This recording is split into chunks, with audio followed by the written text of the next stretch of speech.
This is the last time that we get to talk before you travel to TI. I don't know what the dramatic ending to that was. I don't know. I don't know what I was trying to clickbait there. Let's go again. Let's go again. Nope, I don't have anything else. Well, that's your intro. Damn It's already locked in. It's okay, Joey. You always do a good job with the intros.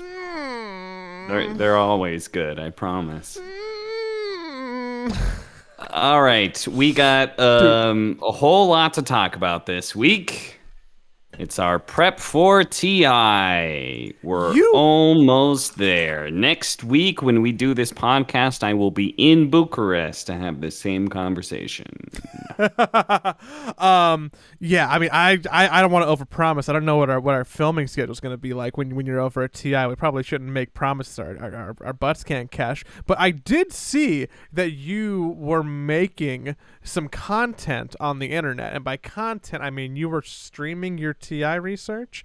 And I don't know if I would call that content, because it's like one of those things that I'm doing that like nobody really wants to watch, but I'm doing it anyway because, you know. Why is that content for Purge and Tsunami, but not for you? Because those are two people I'm confident would call that process content. Well, do they do their TI notes on stream? I don't think so. Breaking down patch notes is content.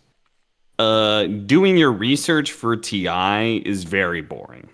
That's fair. It's not like you're not giving your analysis of the team. You're not like, here's EG, and then you just start saying a bunch of analysis on like EG and write that down, because that is already in your head, right? If you're saying it, that means you don't really need to write it down. You could just, you know. So what I'm writing down is all the stuff that I don't know, and all the stuff that I don't know is things like going through interviews and going through stats of heroes that they played over the last year, and personal tidbits, and just all kinds of stuff. It's boring. I don't think I've seen Purge do that in a while. I know that I have seen Tsunami do that, but I mean, I think that he just streams for the sake of streaming. So like, is that just let me collect all these thoughts into a Google document? Like, how do you go? Do you want to look at it? Yeah, send it to me. You're the only person I will have sent this to. Oh, it's exciting. If it gets leaked, I know it's from you. It's 14 pages. No, I mean, I did it all on stream. I specifically did not give people a link because one, I don't want it to show up on Reddit or something and like have people read it without context. Because like some context, like what is on there for people who didn't see is usually it's like by player.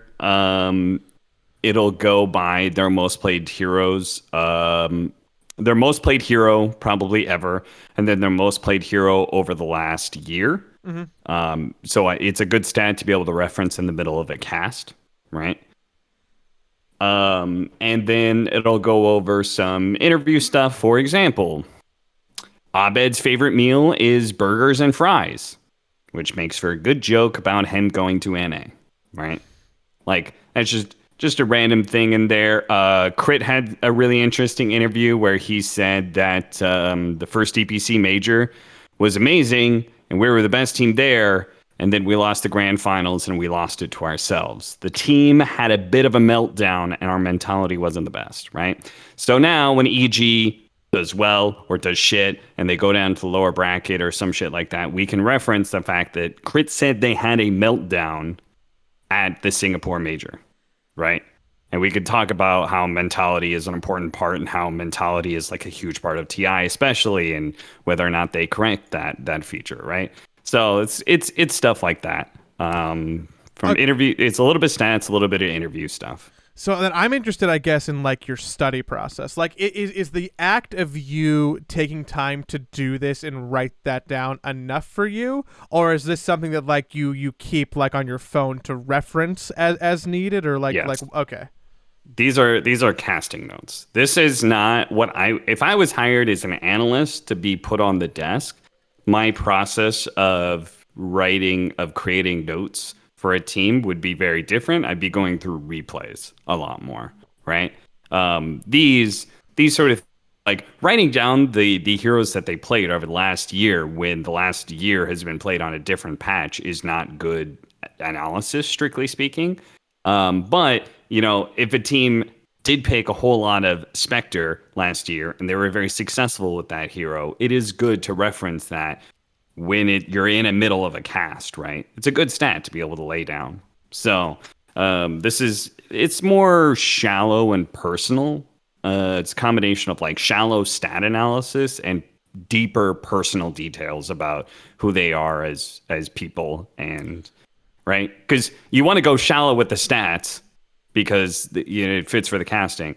But you want to go deep with the personal details because part of your job as a caster is to be able to humanize the digital heroes that are on stream that are representing flesh and blood players, right? How often do you have like supplementary material like at your fingertips like mid cast, be it like a note stock or a Dota buff page or any of that? Usually every big event that I'm working. So every major, like Animajor, I had stuff. Um, so some of these notes are straight up copy pasted over from previous notes. DPC, I had stuff that we would do post game interviews and stuff, and then obviously I would want to be able to like write down some stats about them and things like that. So DPC, I have another document that's like 20 pages that was all the DPC notes because obviously we're covering Western Europe and Eastern Europe, so that's 16. Was it 8 teams each? So 16, 24 teams, right? Upper bracket Eastern Europe and both upper and lower of Western Europe. So if you have like the stuff that you have to reference to potentially use to like make your cast more interesting or insightful, does that mean that like every nugget of information has like a lifespan of being said once? Like after you point out that this team played a lot of Spectre, is that now something that like you've removed from your future conversation point? Or Not necessarily. Maybe for the tournament, kind of. Maybe like, okay, I can reference it once in the group stage and once in the playoffs, for example. These stats also get updated. I'll have all fresh stats for when we finish the group stage and we go into playoffs, and then I can reference here's what was successful for them in playoffs, or ooh, they picked that hero 3 times and lost all 3 games with it, right? So, but yeah, I think you can reference that multiple times, mostly because the viewers are not the same, right? Like group stage is going to be 4 games going on at a time, right? So you don't have the same viewers listening to you on the group stage as well as the playoffs. And then also just generally speaking throughout esports is so much broadcasting time that I think it's very easy to get away with reusing content like that. no one person really watches all of TI. Yeah. It's just Yeah. it's just so much, right?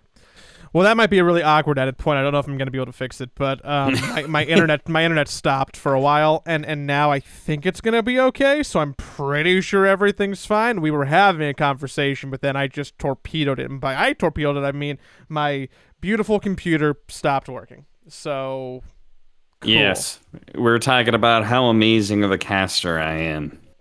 Oh, I was and just what good notes I take. I was just sitting Wonderful. here. I was just sitting here fluffing you up. So, on the note of fluffing you, oh man, there's a continuity here. My door's open now. God, I hate it. When do you have to leave to go to TI? Like it's a soon thing, right? I leave in 2 days, and then I leave again on the 2nd. Do you have like a pre-TI like ritual or checklist? Is it like buy new suit, get haircut, Like, what's Yeah, like, what do kind you of. have to do before That's you go that's to? actually I was going to say I don't have a ritual, and then you actually spelled out my ritual. It's yeah, I buy a new suit every year for TI.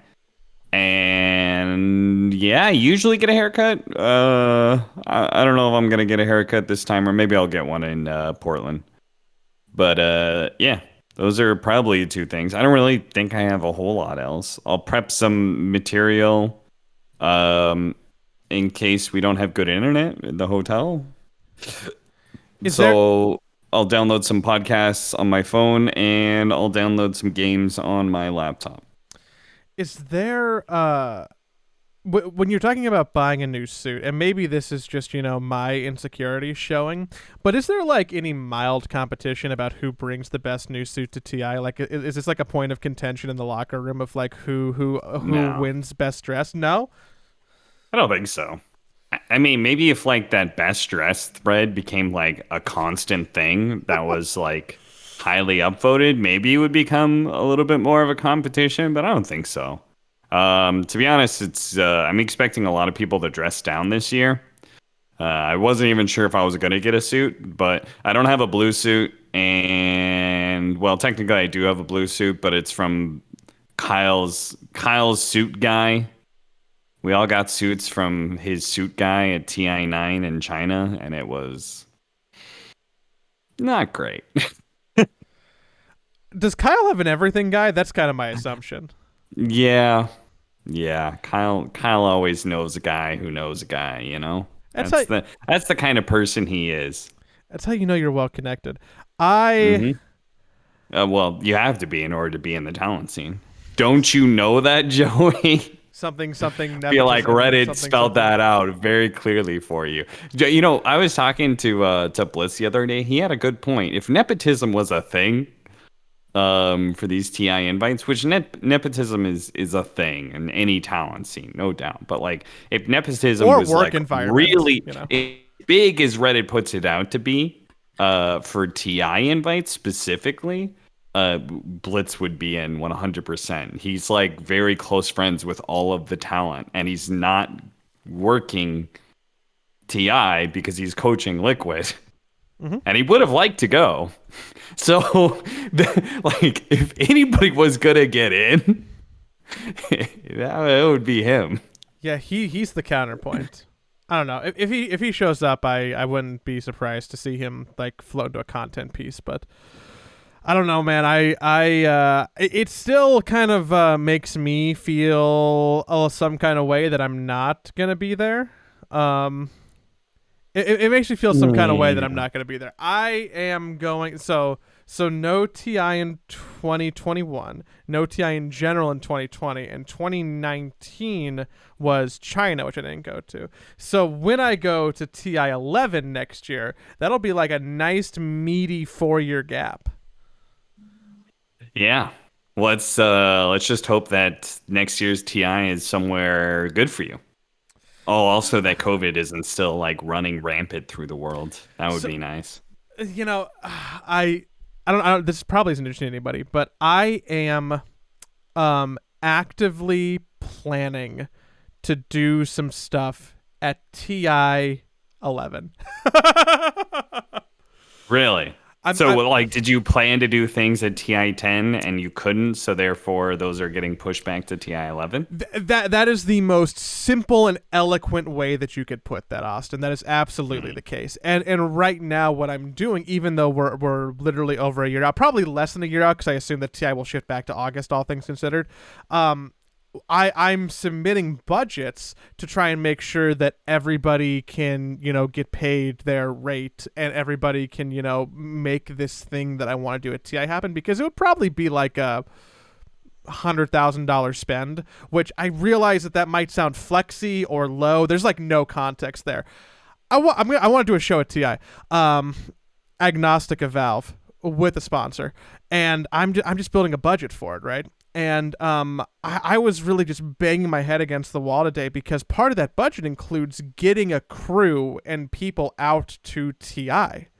And the difference between TI being in Seattle or Sweden or Bucharest or Shanghai in terms of what that actually costs to accomplish getting a crew out there is like so hard to predict. And like I'm just like guessing. Like I went into the conversation thinking, maybe TI will switch back to Sweden for TI 11. Like maybe that thing will finally happen.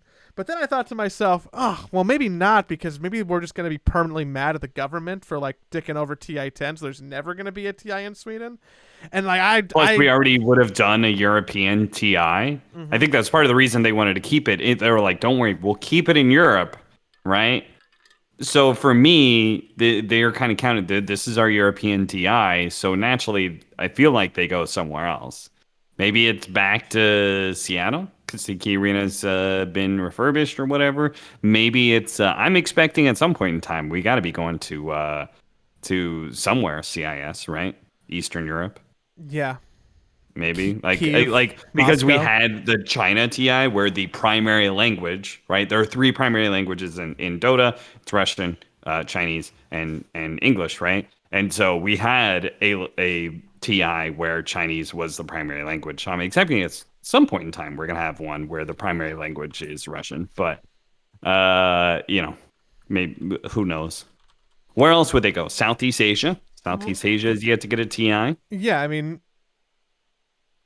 God, am I dumb? What's the capital of Singapore? Singapore? Yeah, Singapore's the capital of Singapore? State. Yeah, it's a city-state thing. I wouldn't be surprised to see a TI in like Manila or Singapore. I would be more. We're going back to the Philippines. Too many people had issues there. Yeah, I mean that was like that whole thing where they were like, we're gonna drug test everybody who comes into the country. And Valve's like, nope, we're no longer going there. It's I think that we're gonna remain out of the Philippines. I think it's interesting until that totally changes.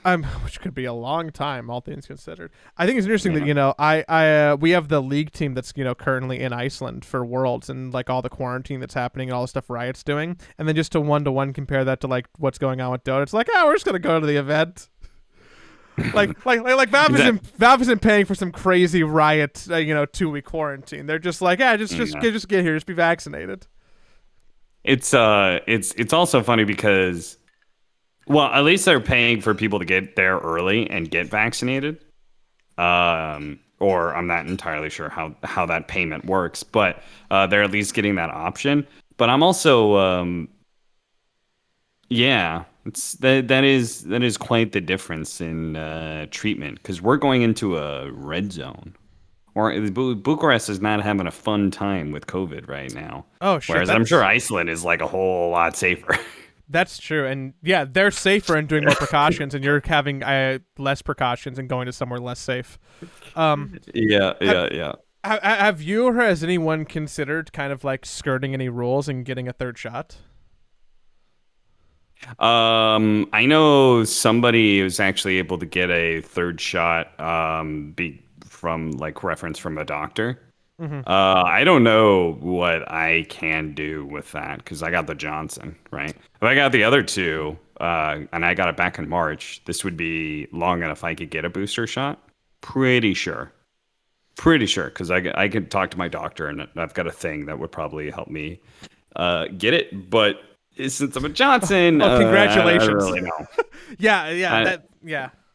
I don't know if I also don't know if I want to do that, I'm not sure if I want to be one of those early birds who's like, all right, let's see what happens when we do some vaccine cocktail. Yeah, like you got 2 Pfizers, give me a Moderna, baby. Sign me up. I want all the 5G. I want 7Gs. I want 10Gs. I don't mean to talk about co-vaccines, but I think that it's interesting. I would probably, if I was going, investigate getting a third one, but I have no intent on getting a third one until that is like the very norm and requirement. But if I was going to Bucharest knowing that like it's not a great place now, I'd be like, could it really hurt? Because I mean, I'm now worried about TI being COVIDed a little bit, but I guess I guess we'll see. I thought the dichotomy between Riot and Valve for the two events right now is a little bit interesting. Not knowing the full details, but knowing a little bit more about what Riot's doing, it's like, I mean, I understand that it is like comically expensive, and no one really wants to spend the money, but like, whew. Do you want something to go bad? I feel like it's just a roll of the dice, right? It's just a hope everything goes well situation. Yeah, and we've been rolling the dice a lot lately, so I've been going to the gym like 3 times a week, like at least personally. Like my dice rolling has significantly increased on like just a personal level. Well, I just mean like event wise, right? We've been rolling the dice since Omega League. Which I believe the first time that CSGO rolled the dice, they actually a lot of the ESL talent got COVID. So, granted, they are much more extroverted.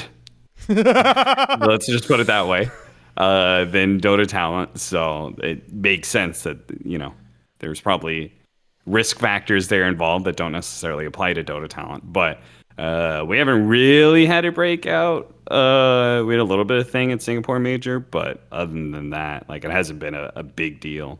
We haven't really had a big problem with that at a LAN yet. So, yeah. I think we'll just have to see. I think to bring it full circle, though, because there's nothing we can really do about that, I guess, aside from cross our fingers and have people be as safe as possible. I would expect like a Kyiv or a Moscow or something like that TI before SEA TI, and then I would put the chance of a like Rio TI as incredibly cosmically low. Yeah. Yeah, I think sadly that's pretty low. I'm still waiting for some sort of South American event that I go to. I know there was one where like Fogged went to, but like I think Fogged and Toby went to some event in Peru, but there hasn't really been a big international LAN. So yeah, I'm still kind of waiting for that to happen. I based my show that I want to do off the idea that TI is going to be in like Singapore, though, because it felt like the most expensive option compared to like a European country. So I feel like I can for sure come in under budget. But whew, baby, it's a lot of fun. I don't know. I just I know what's gonna happen, and what's gonna happen is that I'm going to watch everybody be like, oh man, TI is a thing again. I'm really excited to be watching, and then be like, oh man, I wish I was there. Yeah. But then again, I feel like this is not going to be your classic TI experience. I just know that's not going to be the case. With all the COVID restrictions and stuff like that, it's not going to be your normal TI. I think people should keep their ideas about that low and grounded. Well, something that could be not normal about TI is, did you see the leaks that came out of the potential for the TI stream on Twitch to be doing drops? I did see that, yeah. So yeah. I'm interested. So one of my favorite parts about going to TI, is being able to scan your badge in and then wait for first blood to happen and then go, ooh, did I get a chest? Did I get a chest? Did I get a chest? Did I get a chest? Oh my God, I want a chest. And not because I give a fuck about those items, I care about some of them. Not because I give a fuck about those items, but purely because one of them sells for like $300 to $400, and getting a drop at TI basically means that your Steam account, if you're willing to sell the item, is funded for an entire year. It could literally offset an entire year, if not more, of video game purchases. And the selfish gatekeeper piece of shit that I am worried that they're gonna do Crimson drops over Twitch, which means that they're gonna be less exclusive and worth less money, and just generally bad for the people who are privileged to actually go to TI. Yeah, but you're not going to TI, so you can still get the drop. Yes, it would be better. I should be complaining about this like you. I wouldn't, because I've gotten, how I've been to every TI that has had a drop of any kind, and I've gotten like 2 over the course of my lifetime. It's fucking terrible. I know people who have gotten like 5 at one TI, and I've gotten 2 over multiples. My luck is astoundingly bad. Yeah, it is better for me in theory this year when I'm not at TI. But as soon as next year happens, and as soon as I would be in the venue, then suddenly, like, man, I do not want this diluted market, right? I want more Crimson Witness chests. But I think that's probably good for the viewer. I wonder if they're doing it out of because of Worlds is going on at the same time. Because World is going on at the same time. I was gonna say I wonder if they're doing it out of like an altruism to, like, make people feel like they're getting a little bit more, or to juice numbers a little bit. Because I don't really know if TI is broadcast on YouTube. I watch TI on YouTube. I think it's a better experience than Twitch chat because I do not care about Twitch chat. I don't care about Twitch chat. I think YouTube's a better, like, viewing platform because I can just rewind 5 seconds, right? Yeah. But I'm gonna have to have a Twitch stream open. Like, they're going to get my view count if it's an implemented system, because I'm not gonna not miss out on the drops, right? Like, That's I true. have They're to have doubling down on their views that way. Mm-hmm. But also, I will still watch on YouTube, but I will have 2 streams open. Yeah. Yeah, it sounds like they're definitely either trying to, like, hey, stay safe, stay at home, everybody. Here's a nice treasure for people watching at home, or they're trying to buff the numbers. We also have the Dota patch, the TI patch, I should say. 7.3D is probably the patch, unless they find that something's egregiously broken. Because they did a nice little tinkering around, a little bit here and there. They nerfed a bunch of heroes that were probably too strong. Most notably, they kind of nerfed Silencer pretty heavily. They nerfed Tinker pretty heavily because they also nerfed the Overwhelming Blink, which was a Tinker item specifically. The nerf they did to the Overwhelming Blink, which was put more of the damage into Strength, was specifically like, hey, fuck you guys who are not Strength heroes buying that item. Stop doing that. Hold on. I know that I haven't played... That's not supposed to be your Blink. I know that I haven't played Dota in a hot minute. So, and I know that I've said that a lot too recently, but like, Tinker was buying Overwhelming Blink. Yeah, because old Tinker had March of the Machines to be able to farm lanes. Now you buy Overwhelming Blink and Shivas, and that is how you push waves rapidly. You just blink on it and Shivas it, and it's dead. Because laser's kind of weird and fucky, basically. It's you're not gonna hit the range creep half the time, and double lasering also is like the potential to get you killed if you're just sitting in trees trying to laser, because you show yourself when you do that, right? So yeah, now people just go for you just go for clearing the wave as fast as possible. You TP onto a wave and then blink, Shivas, rearm, blink away. So, plus combined with the stats are really nice, combined with the defense matrix that you have, right? Because you have a lot of strength, you have a lot of armor, and you have defense matrix on you. So Tinker actually becomes really tanky. Even if you do catch him, he's actually really hard to bring down. So that's another reason. They buffed some heroes that maybe got over nerfed previously. Broodmother, Clinks got buffed as well. Why did Undying get a buff? A really big buff? Because I think somebody wants Core Undying to happen at TI. I think somebody's like, that sounds like a cool idea. And again, this offlane Undying has been looming far off in the horizon for a long time. You could see the silhouette. You could see it's there. It's coming. It's gonna be here. It just needs enough buffs to make that happen. And I think, somebody at Valve was like, just one more buff. And if we could get some Core Undying at TI, that'd be pretty sweet. Because right now Undying is being picked, but it's mostly being picked as support. So, yeah. The other one that I thought was like, is can you explain the Zeus change to static field? So static field. Oh yeah. So static field damage is no longer HP removal. So that means because that static field is no longer. it's no longer a zapping AoE thing. It's now you hit them with a spell and you get this additional damage.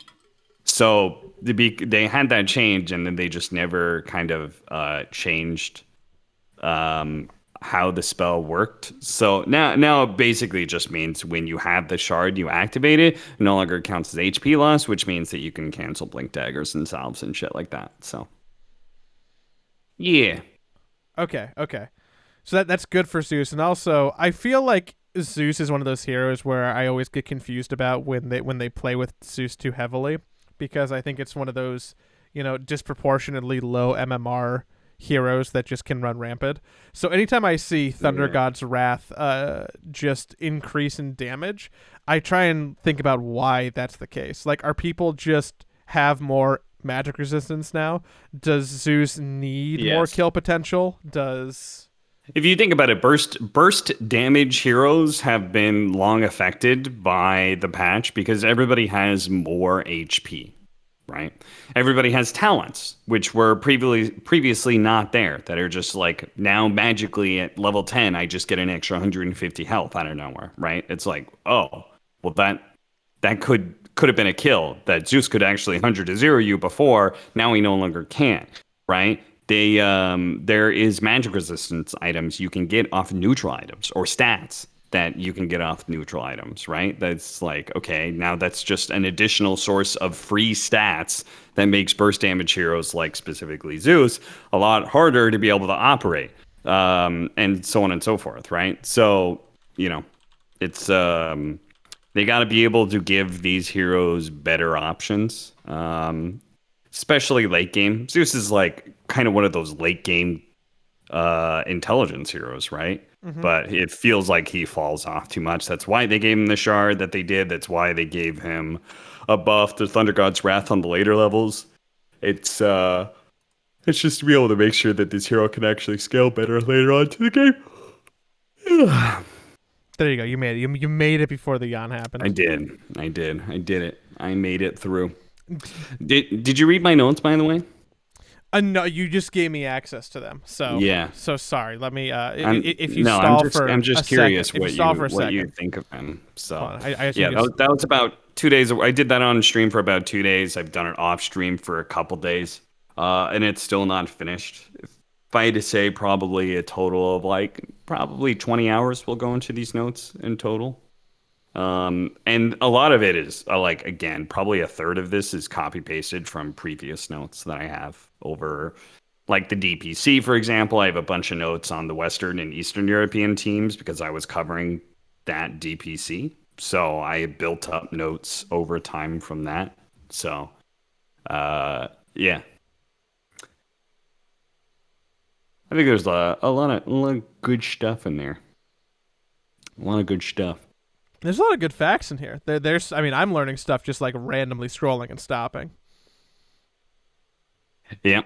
I think, being a good commentator, I'm writing more and more stuff down. That is what I've been learning for 5 years. Is the more I write down, the better I am as a commentator.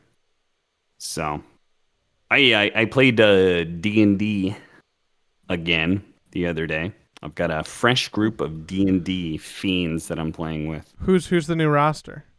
So Lumi wanted to try his hand at being a dungeon master, Luminous, for those of you older Dota heads. He wanted to try his hands at being a dungeon master, and I, of course, played with Lumi in a D&D group that has since kind of disbanded.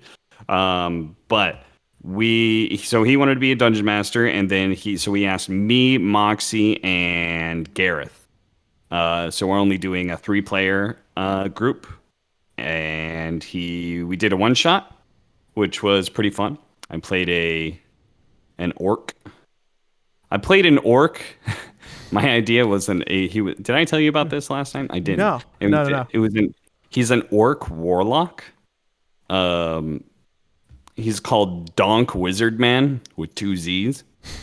He thinks he's a wizard. Because he's too stupid to understand the differences between the various arcane classes. And he doesn't understand that he actually has a patron that is giving him these magical powers that he has, and he casts like small level fire spells, and he just loudly yells fireball because he thinks that's what a fireball is. It's He's also a big Pitbull fan. Honestly, I thought it was a pretty funny idea for a character. So, but now we're making a whole entire campaign, or Lumi's making an entire campaign that is not going to be streamed. I don't think. I think this is all going to be off stream stuff that's going on. But I'm looking forward to it. I think it'll be pretty fun. Wait, hold on. You mean It's called the Memory Vault. you can hang out with your friends and have fun and not have to broadcast to the internet to prove that you exist?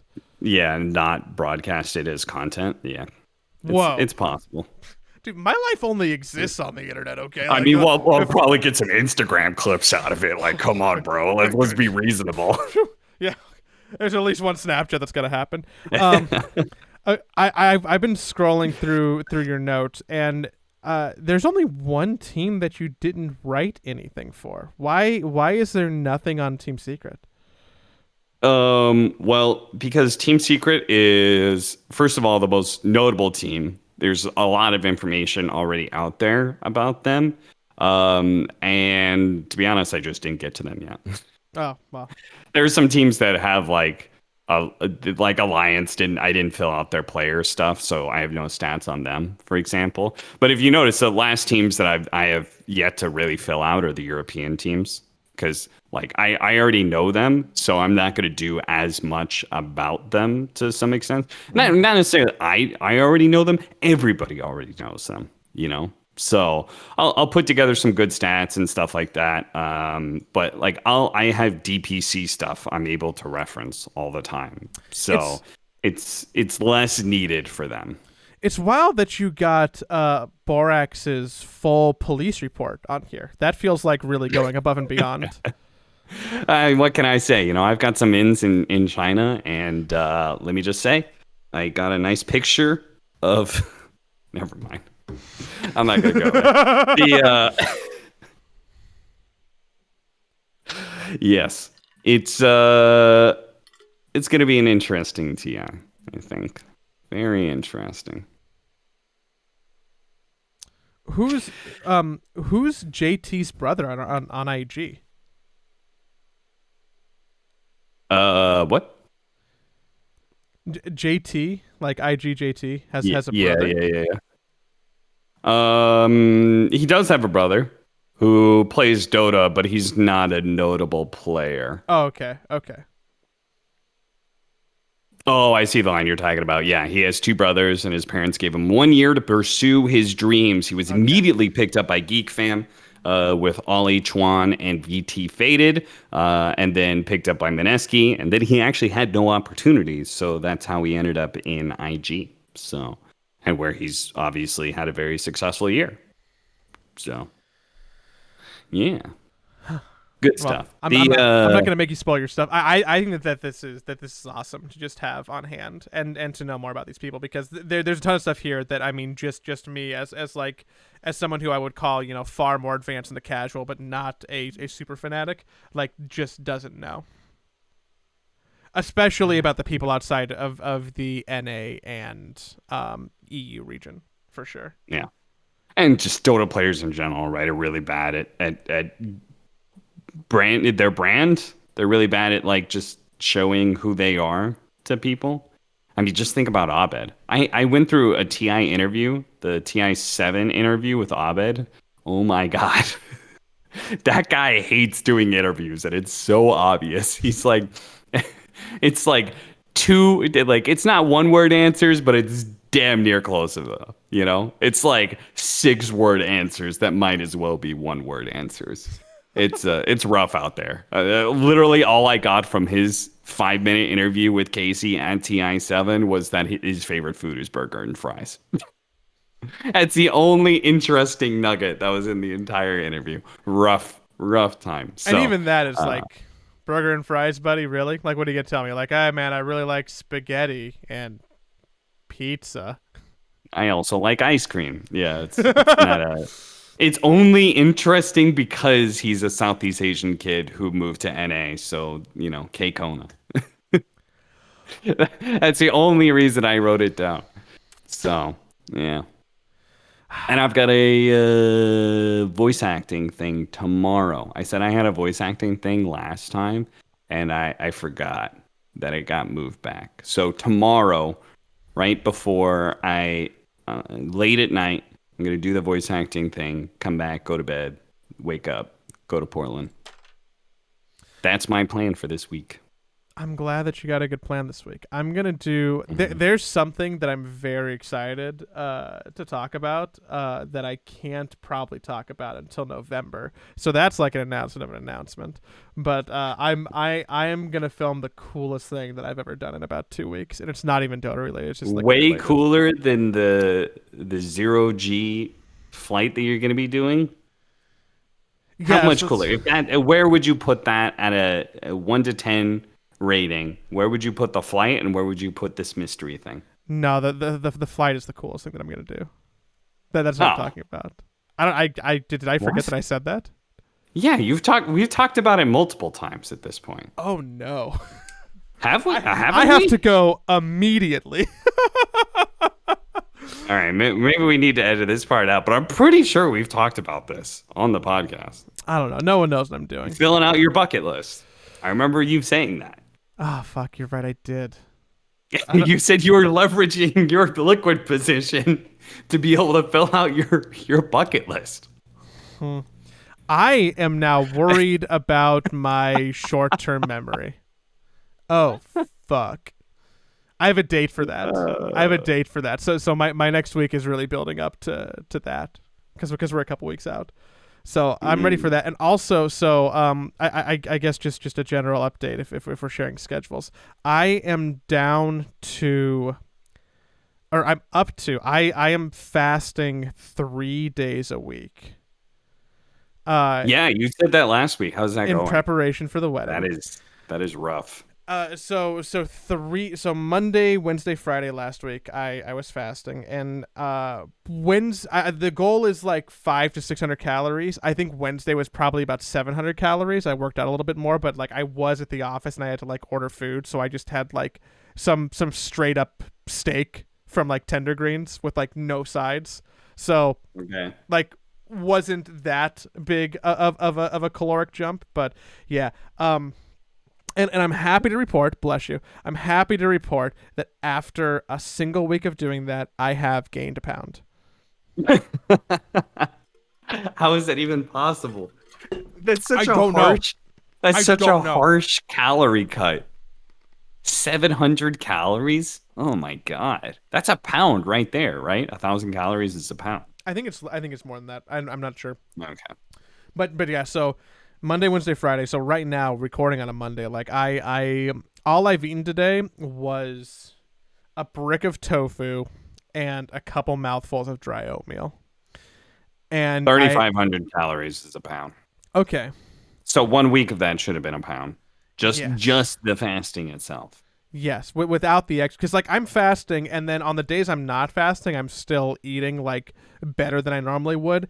And I'm exercising every day. So like I did a 60 to 90 minute bike ride 5 or 6 days last week, and went to the gym 3 times to lift weights.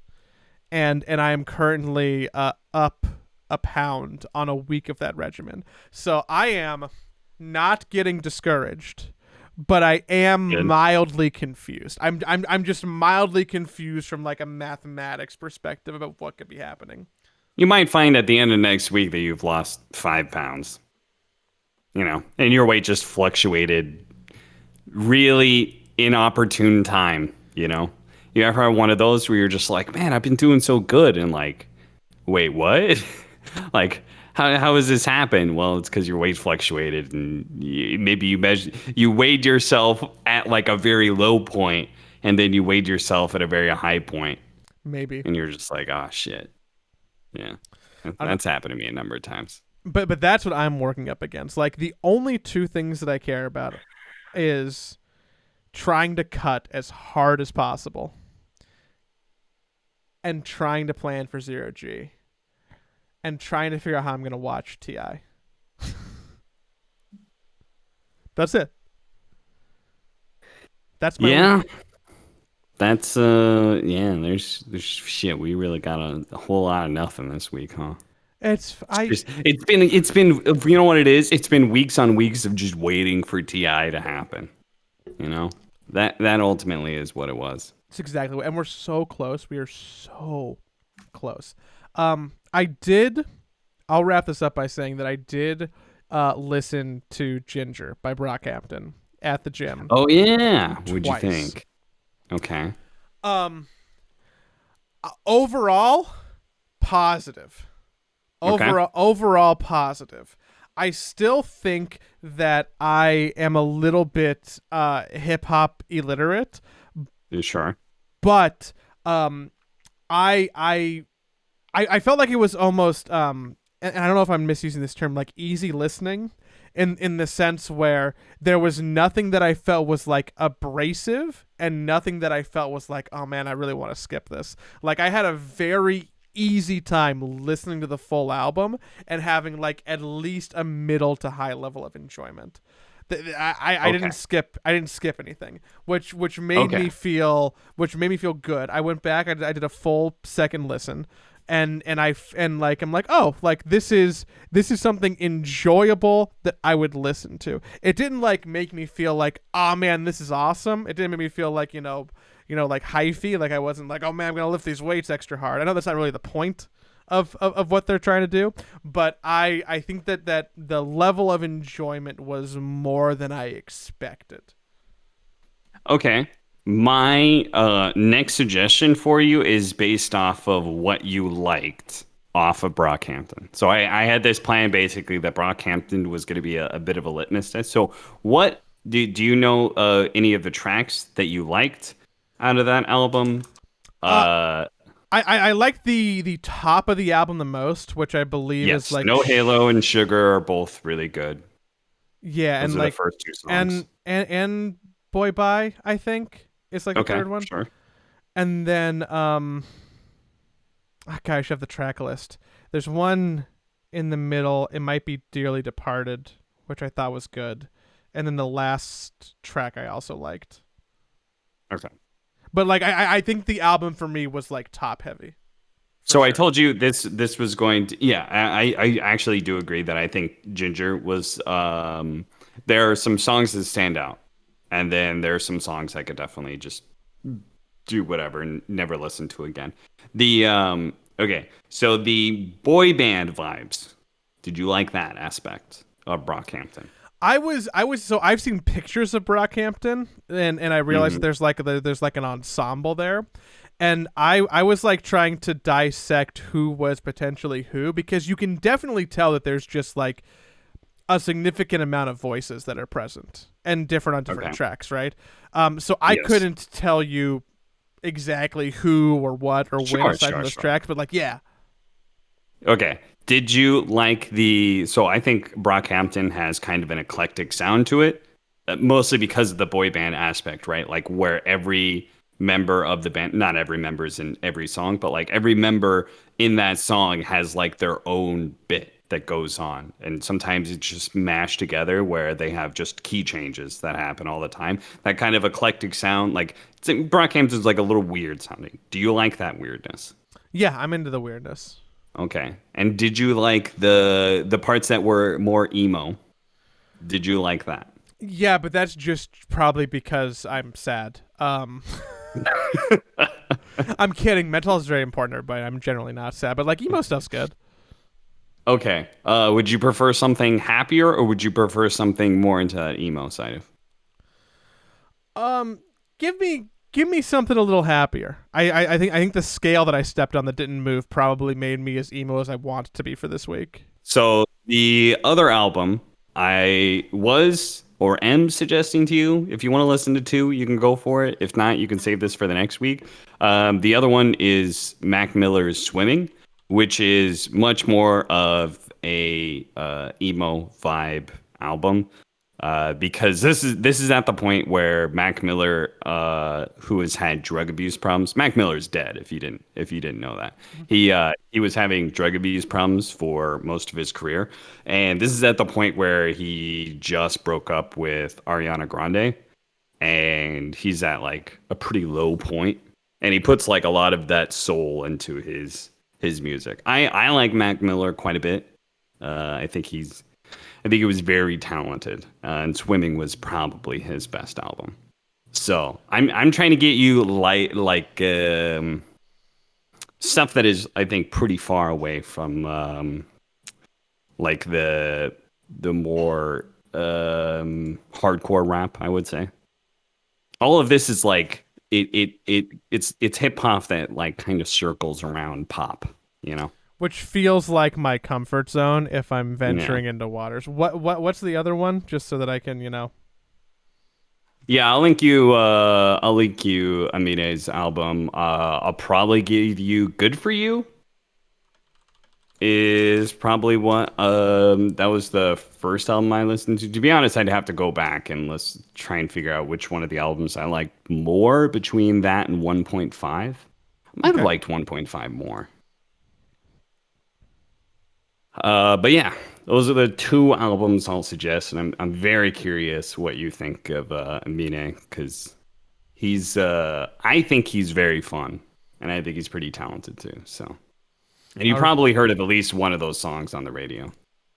Probably. I'm going to go to the gym, and one album be one day, one album be the next day, and the third day, one will win, and we'll find out which Okay, one that is, and we'll get that. sounds good.